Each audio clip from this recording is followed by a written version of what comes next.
흔히 예수 믿지 않고 교회 다니지 않는 사람이 교회를 다니려고 하면 가장 부담스러운 일이 뭔지 아십니까? 그것은 바로 일요일마다 교회를 나오는 일입니다. 왜냐하면 예수 믿지 않으면 일요일은 빨간 날이고 쉬는 날이고 집에서 일하지 않고 마음껏 자유롭게 있는 날인데, 교회를 다니게 되면 자기가 쉬는 날도 쉬지 못하고 그것도 매주마다 교회 나오는 것이 매우 부담스럽게 느껴집니다. 그런데 여러분은 어떻게 소위 말하는 일요일, 주일에 매번 이렇게 예배를 드리러 오십니까? 저는 누가 저에게 목사님은 왜 주일에, 일요일에, 남이 쉬는 날에 교회를 가십니까? 묻는다면 이렇게 말씀드리고 싶습니다. 여러분도 그렇게 말씀하십시오. 나는 쉬러 갑니다. 우리는 주일날 쉬러 교회에 가서 예배를 드립니다. 에이, 목사님, 예배 드리러 간다는 말을 하면 맞는 것 같은데 무슨 쉬러 갑니까? 목사님, 오늘 1부, 2부, 3부, 4부 청년 공동체, 오늘 남선교회, 오늘 부부 모임까지 하려면 하루 종일 쉬지도 못하고 예배에 관련된 일들을 하셔야 되는데 그게 무슨 쉬러 가는 겁니까? 여러분, 진짜 쉬려면 교회를 안 가고 집에서 잠을 자거나 빈둥빈둥 거리거나 이런 게 우리는 쉬는 거라고 생각하죠. 정말 그럴까요? 그런 게 진짜 우리에게 쉼을 줄까요? 오늘은 2026년 우리 성수동교회 주시는 4가지의 비전. 첫 번째 생명, 두 번째 십자가, 지난주에 열매, 그리고 마지막 쉼에 대한 은혜를 나누려고 합니다. 오늘 이 말씀을 통해서 2026년 여러분이 교회 다니는 이유, 그리고 쉼의 은혜와 쉼의 축복이 여러분과 함께 하시기를 간절히 바랍니다. 여러분, 쉼은 하나님의 창조 가운데 일어난 사건입니다. 우리가 일 안 하고 노는 게 쉼이 아니라, 쉼은 하나님의 질서, 하나님의 창조 가운데 일어난 일이고, 더 구체적으로 얘기하면 쉼은 하나님의 명령입니다. 참 신기한 건, 여러분, 하나님이 우리를 창조하셨을 때 우리를 매일 쉬도록 창조하셨다는 겁니다. 그것은 바로 하루마다 우리가 잠을 자게 하셨다는 겁니다. 여기 혹시 밤을 새고 이 자리에 오신 분이 있습니까? 때로는 그런 특별한 날도 있지만 대부분 우리는 잠을 자고 우리 예배에 나오게 됩니다. 만약 우리가 잠을 조절할 수 있고 바쁠 때는 3, 4일 동안 일하고 잠깐 자고 일어나서 일한다면 얼마나 좋을까, 그런 생각을 해보지만 여러분, 우리는 반드시 자야 그 다음날 정상적인 활동을 할 수 있습니다. 하나님이 그렇게 우리를 만드셨습니다. 그러면 과연 우리가 자는 시간은 일생에 얼마나 사용하게 될까요? 일생을 사는 그 일생 동안 3분의 1을 자는데 사용한다고 이야기합니다. 어떤 분은 그 쓸데없는 잠을 3분의 1씩이나 못하러 자나 몰라요? 아니에요, 여러분. 우리의 인생의 3분의 2는 그 3분의 1의 그 퀄리티의 수면의 그 질에 따라서 결정된다고 해도 과언이 아니라고 의사들은 이야기합니다. 우리가 낮 동안 열심히 우리가 활동했다면 밤에는 우리가 그 다음에 그 활동을 잘할 수 있도록 더 준비하고 조절하는 게 바로 잠입니다.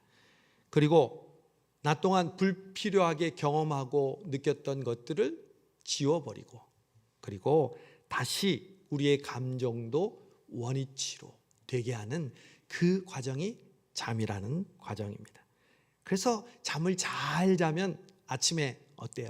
상쾌하고 기분이 좋은 것이죠. 우리가 쉼을 잘 쉬게 되면 그 다음에 우리의 일상이 매우 창조적이고 매우 행복하게 되는 것과 같습니다. 하나님은 우리가 그렇게 하루마다 쉬도록, 잠자도록 창조하셨습니다. 그래서 그 쉼을 통해 재충전과 새로운 시작을 할 수 있게 만드셨습니다. 우리의 일주일도 마찬가지입니다. 하나님은 우주 만물을 창조하시고 마지막 날에 안식하셨습니다. 보시기에 좋도록 이 우주 만물을 창조하시고 그리고 마지막 날에 쉬셨다는 거죠. 그런데 좀 그렇지 않습니까? 하나님이 전능하신 분인데 뭐가 힘이 부족해서 쉬셔야 했을까요?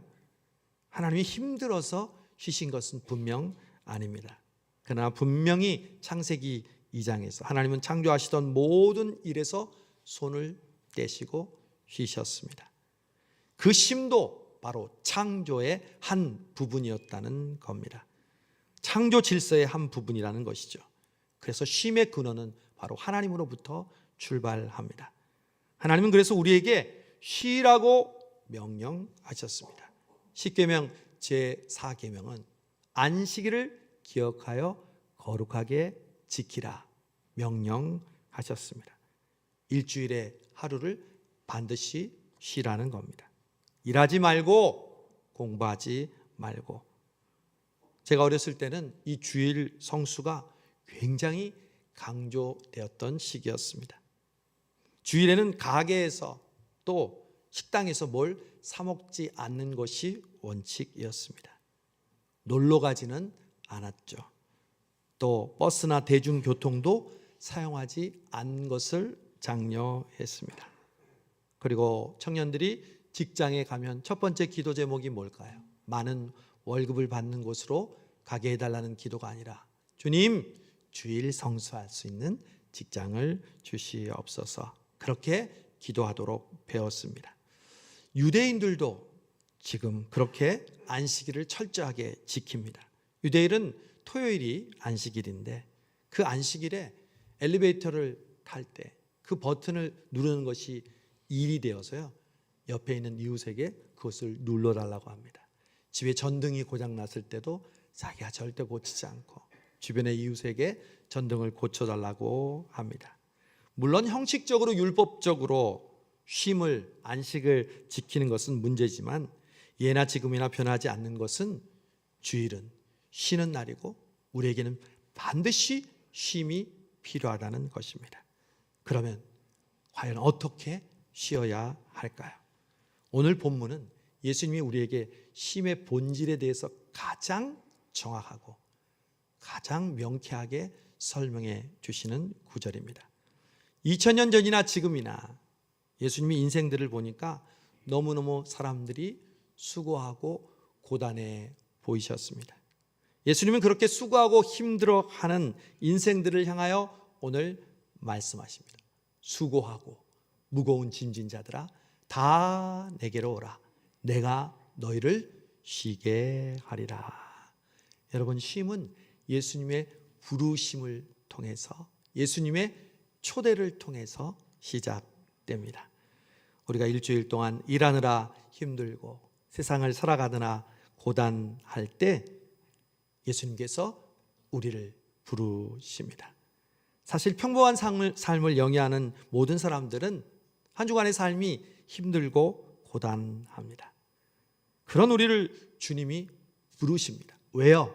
오늘도 주님이 저와 여러분을 불러서 이 자리에 나왔습니다. 왜요? 우리를 쉬게 하시려고. 그래서 주일날 왜 교회에 나가냐고 하면 저는 쉬러 갑니다 하는 말이 맞는다는 말이 이 말씀에 근거합니다. 저는 성수동교회에 오시는 모든 분들이 무엇보다 주님이 약속하신 그 쉼을 누리는 축복이 올 한 해 여러분 가운데 충만하시기를 원합니다. 성수동교회에 주시는 마지막 비전과 꿈이 이것입니다.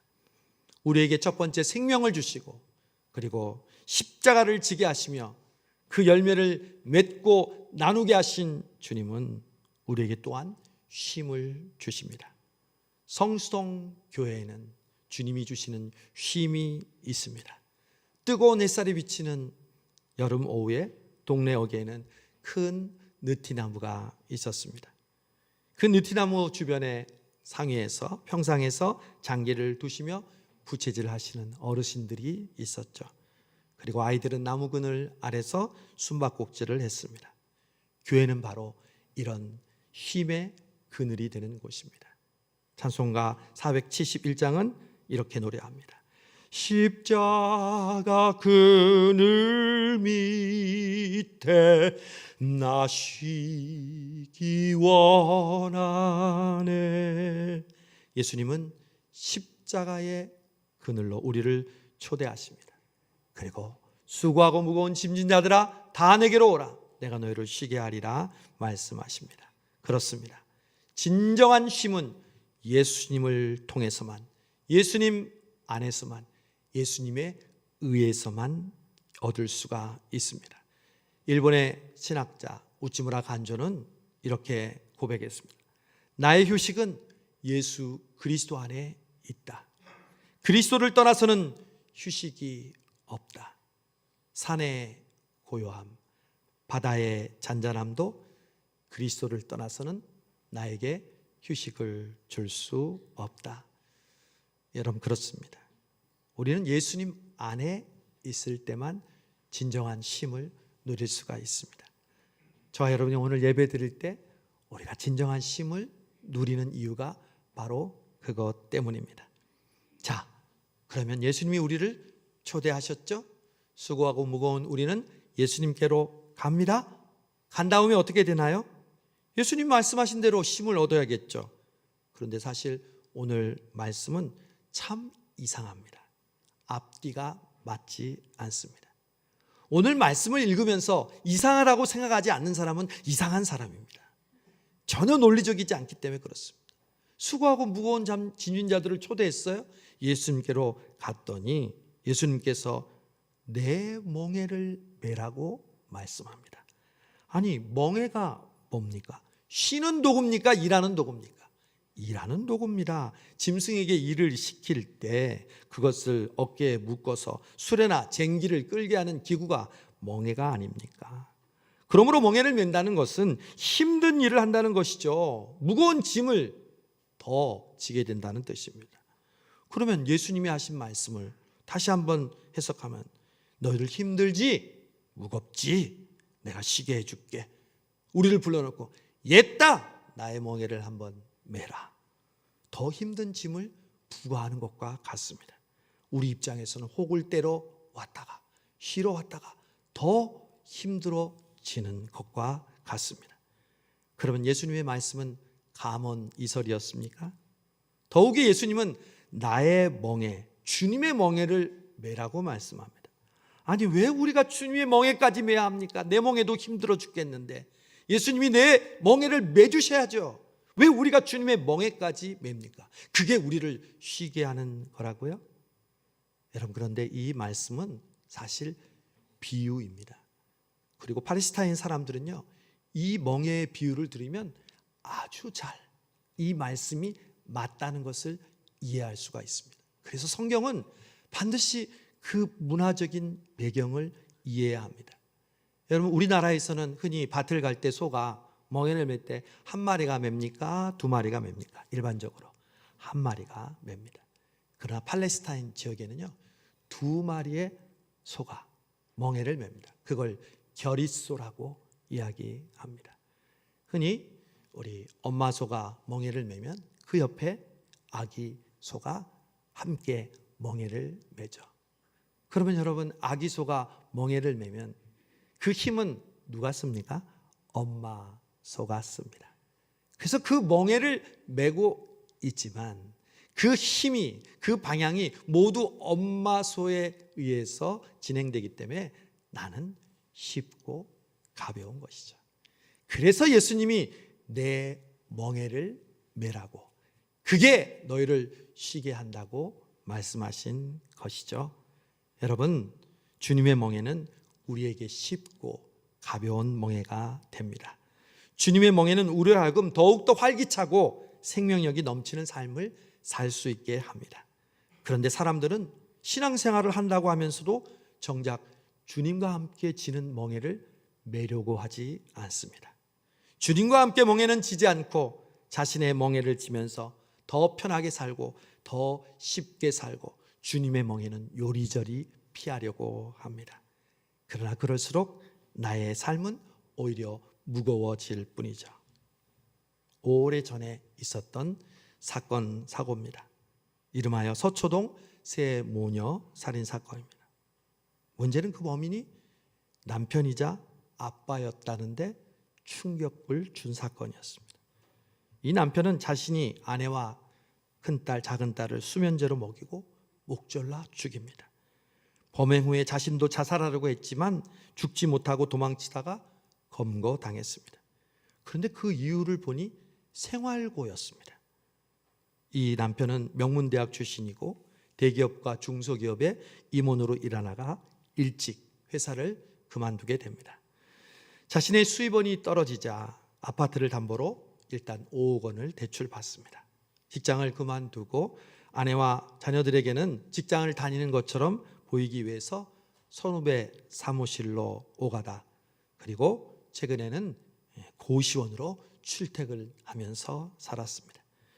고시원에서 그 대출받은 5억 원 중에 매월 400만 원을 아내에게 생활비를 주면서 나머지를 모두 주식에 투자합니다.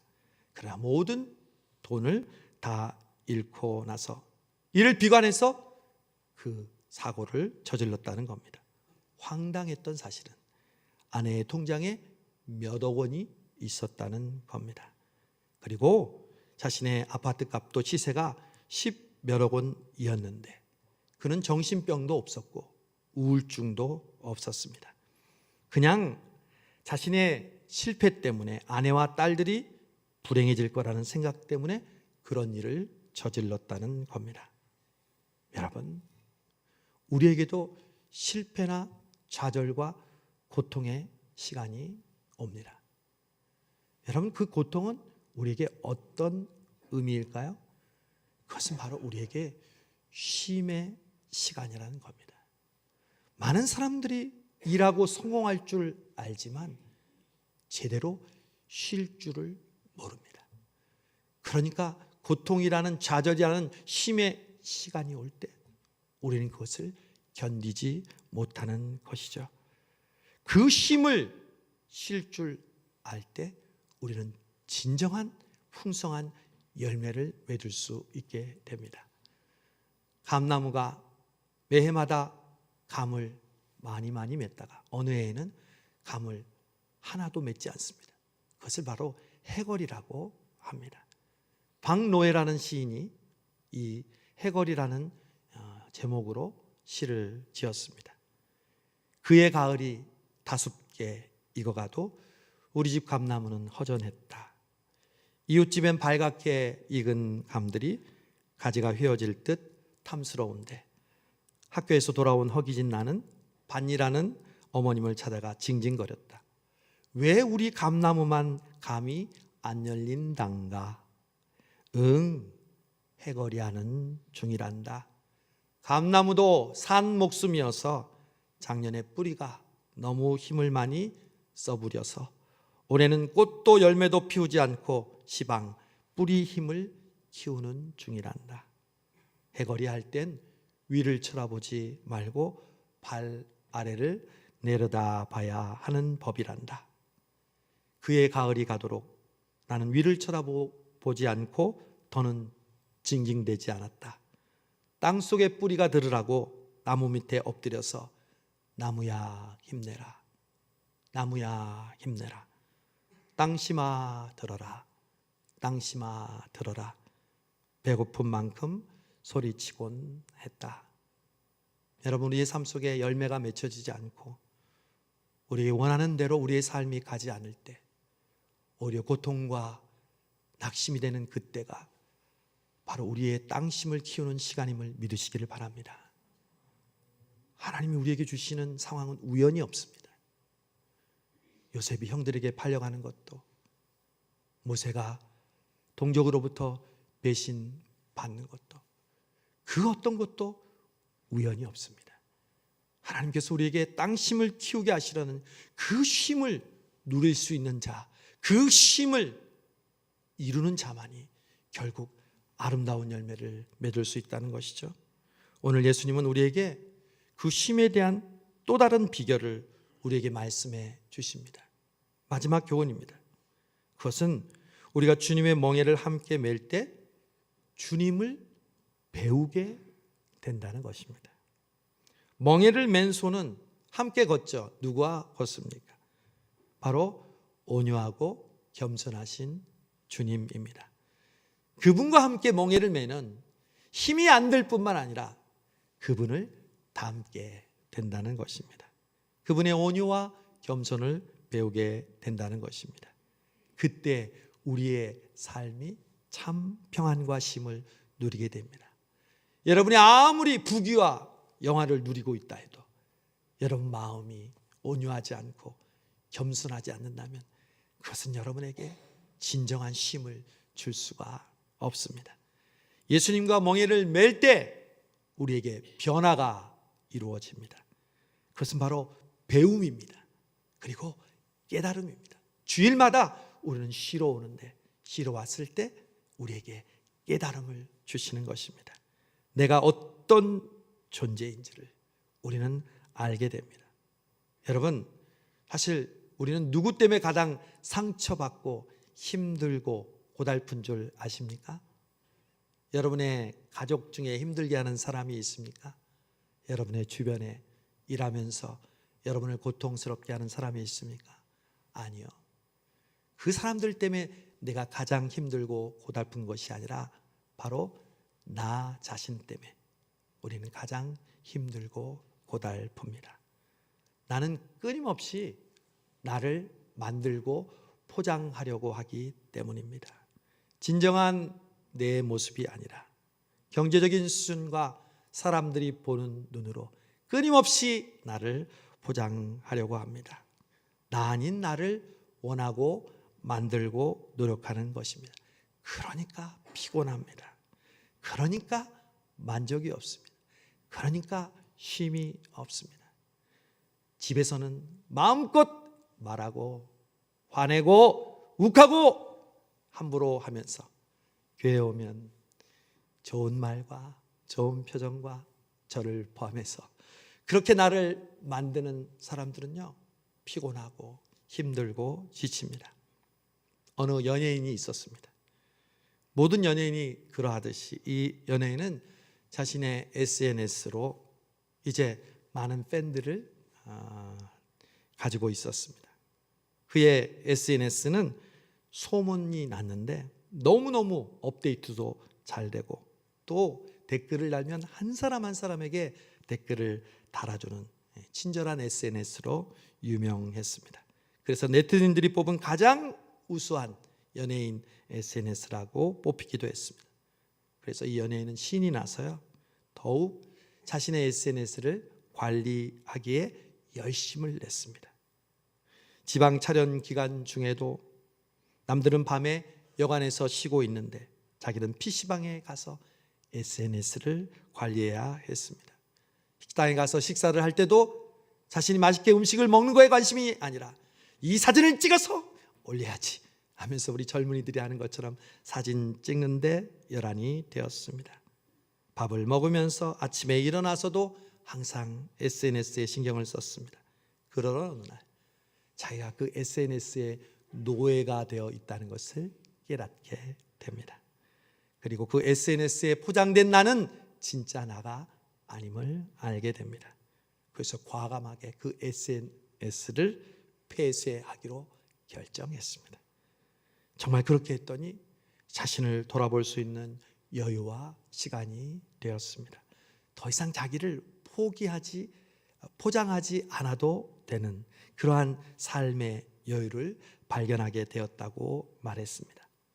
여러분, 성수성교회에 오면 예수님의 멍에를 매면 예수님을 배우게 되면 우리는 진정한 나를 발견하고 쉬게 되는 줄로 믿습니다. 더 이상 나를 완벽주의자로 만들지 않아도 됩니다.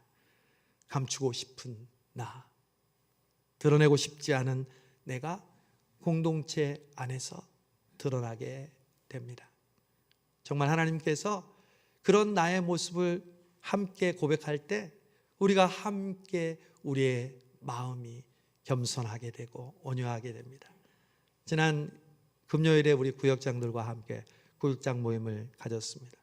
한 분도 빠지지 않고 모두 참석했습니다. 오늘 있을 구역장 모임을 준비하기 위함이었고 구역장들과 함께 나누는데 한 구역장님이 그렇게 말씀하시는 거예요. 자기는 새벽 기도를 몇 년간 잘 드려왔는데 최근에 몸이 안 좋아서 새벽 기도를 영상으로 드리다가 못 드렸는데 이제 습관이 되니까 침대에서 이렇게 일어나지 못하고 침대에서 새벽 기도를 드리는 경우가 많았는데 이번에 특별 새벽 기도를 통해서 거실에 나와서 앉아서 새벽 기도를 드리는데 얼마나 은혜가 되고 얼마나 그 새벽 기도 시간을 통해서 나에게 베푸신 은혜가 큰지를 다시 한번 깨달았다는 거예요. 자신의 부족함을 고백함과 동시에 자신에게 주신 하나님의 은혜를 고백하는 그 모습이 우리 모두를 더 아름답고 또한 우리 모두를 더 은혜롭게 했습니다. 여러분, 내 업적이나 내 경력이나 내 관록이 아니라 오직 나 자신, 진정한 나를 발견하는 것은 예수님 안에서 쉼을 통해서 그분을 통해서 배울 때 일어나는 변화입니다. 남들이 보고 있는 내가 아니라 오직 진정한 나입니다. 세상은 나 아닌 나를 끊임없이 물질과 세상의 것들로 포장하라고 우리를 유혹합니다. 그러니 우리는 피곤합니다. 얼마나 무거운 짐들을 우리가 지고 있습니까? 그러나 주님의 멍에를 메고 주님과 함께 걸을 때 우리는 세상의 멍에가 아니라 진정한 나를 발견하게 됩니다.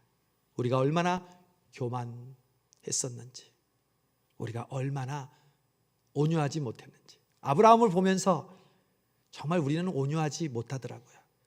자기 조카, 배은망덕한 조카를 양보하는 아브라함. 그 롯이 북방 이스라엘 왕들에게 잡혀갔을 때 그놈 쌤통이다 하지 않고 그 롯을 구하러 가는 이 아브라함의 모습, 그 롯을 위해서 7번이나 하나님 앞에 기도하는 이 아브라함을 통해서 온유한 자가 땅을 차지한다는 것, 결국 우리는 우리 심성 때문에 땅을 차지 못한다는 것을 아브라함을 통해서 발견하게 되더라고요. 여러분, 교회 생활을 하면서 쉬는 방법은 교회를 좋아하는 것이 가장 좋은 방법입니다. 교회를 좋아하면요, 예배를 드리고 싶고 예배에서 나와서 함께 교제하고 싶고 그리고 교제하면서 내가 봉사하고 섬기고 싶어집니다.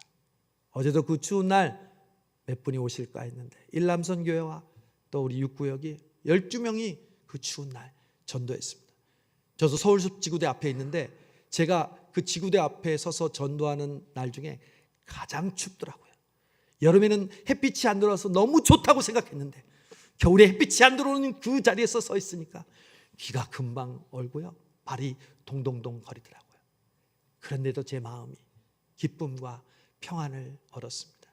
그리고 어깨띠를 메고 돌아다니는 수많은 우리 교회 성도들을 볼 때 더욱 뿌듯하고 보람찼습니다. 여러분, 예수님은 겸손하고 온유하신 분이십니다. 근데 사실 또 하나 오늘 이상한 말씀이 있습니다. 내 멍에를 매라는 말도 이상한 말이지만 예수님이 하신 말씀 중에 또 하나 이상한 말씀입니다. 나는 마음이 온유하고 겸손하니 나에게 와서 배우라. 여러분, 우리 중에 누가 난 겸손해, 난 완벽해, 나를 좀 배워. 여러분, 이런 사람 마음에 드십니까? 여러분, 혹시 제가 여러분에게 이렇게 말한다면 여러분은 어떤 생각이 듭니까? 여러분, 김정한 목사는 가장 훌륭한 목사입니다. 제가 얼마나 겸손하고 능력이 있는지 우리 모두가 압니다. 제발 저를 좀 본받으십시오. 물론 고개를 끄덕이면서 기분 나쁘지 않게 절을 하시는 분도 있겠지만 대부분은 목사님이 기도하고 오셨더니 정말 이상한 데 가셨나 보다 이렇게 생각할 수밖에 없을 겁니다. 자기 자신을 겸손하다고, 자기 자신이 온전하다고 이야기하는 사람, 날 배우라고 하는 사람이 어디 있겠습니까? 그러나 예수님은 분명하게 말씀하셨습니다. 나는 마음이 온유하고 겸손하니 내 멍에를 메고 내게 배우라. 그게 쉬는 비결이라고요. 왜 이렇게 이상한 말씀을 너무 자연스럽게 했을까요? 그 이유가 무엇일까요? 그것은 그 말이 사실이었기 때문입니다. 그 말이 진리였기 때문입니다. 예수는 누구보다 솔직하신 분이었습니다. 예수님은 누구 들으라고 자신을 포장할 필요가 없으신 분이셨습니다. 자신이 겸손하다는 말을 남의 귀를 신경 쓰지 않고 하실 수 있는 분이셨습니다. 왜요? 본체 하나님이신 분이 인간의 몸을 입고 이 땅에 오셔서 십자가에 자신의 죄가 아닌 우리의 죄를 위해서 십자가를 지셨던 그분이 겸손이 아니고서는 그 일을 할 수 없었으니까요. 그래서 나는 겸손하고 온유하다고 솔직하게 말씀하신 것입니다. 우리는 온유하지 않으면서 얼마나 온유해 보이려고, 겸손하지 않으면서 겸손해 보이려고 하니까 얼마나 우리의 삶이 힘이 듭니까? 거짓말을 위한 거짓말이 나중에 그 사태를 걷잡을 수 없게 하는 것처럼 나 아닌 나를 포장하고 그 위에 또 포장하려 하니 애를 쓰게 됩니다. 그러니 삶이 힘이 듭니다. 수고가 끊이지 않습니다. 사랑하는 것처럼 보이려는 것보다 그냥 사랑하는 것이 더 쉽다는 것을 명심하시기를 바랍니다. 꾸미지 않고 남을 이해하는 것이 이해하려고 애쓰는 것처럼 보이는 것보다 쉽습니다. 가면은 쓰면 쓸수록 우리는 더 갈등하게 되고 분열하게 되고 고민하게 됩니다. 신앙생활도 마찬가지입니다. 여러분, 믿음 생활하는 것이 힘들죠. 믿음으로 사는 것처럼 사는 것보다 그냥 믿음으로 살면 더 쉬워진다는 것을 명심하십시오. 예수님이 그렇게 사셨습니다. 예수님과 함께 멍에를 매면 우리도 그렇게 살게 됩니다. 하는 것처럼 보이는 것보다 그냥 하는 것입니다. 똑같은 일을 해도 내가 좋아서, 내가 하고 싶어서, 내가 예수님이 더 좋아서 그 일을 하게 되는 것입니다. 오늘 이 쉼에 대한 예수님의 교훈에 우리 성수동교회가 귀를 기울이는 2026년이 되기를 바랍니다. 여러분, 성수동교회 올 때마다, 예배 드릴 때마다, 기도할 때마다, 봉사할 때마다 우리 주님이 주시는 쉼의 축복을 누리시는 여러분이 되시기를 바랍니다. 예수님은 분명히 약속하셨습니다. 내가 너희를 쉬게 하리라. 우리가 오늘 예수님에게 와서 예수님의 멍에를 메고 예수님을 바라본다면 우리에게는 반드시 쉼의 축복이 있습니다. 이 한 주간을 살아갈 수 있는 그 힘과 능력을 우리가 부여받는 오늘 하루가 될 줄로 믿습니다. 우리 주변에 수고하고 지치고 힘든 인생들이 얼마나 많습니까? 그들을 주님께로 인도하고 주님의 멍에를 매게 하는 한 해가 되어 우리가 그 쉼을 누리듯 그들도 예수님과 함께 쉼을 누림으로 성수동 교회에 오면 그 쉼의 놀라운 축복이 항상 흘러넘치는 우리 교회 되기를, 여러분의 가정과 여러분 자신이 되기를 주님의 이름으로 축복합니다. 하나님 감사합니다. 우리는 하나님을 예배하러 왔지만 하나님은 우리를 쉬게 하시려고 오늘도 우리를 불러주시고 주님의 멍에를 매게 하시고 주님의 말씀을 통해서 이 예배를 통해서 주님을 배우게 해주심을 감사합니다. 늘 포장하고 다른 사람들을 눈에 보이기 좋기 위해 살아왔던 저희들, 다시 한번 주님의 멍에를 메고 내 자신을 발견하고 주님이 주시는 참된 안식과 평안을 누리는 우리 모든 성도들 되게 하여 주옵소서. 예수님의 이름으로 기도하옵나이다. 아멘.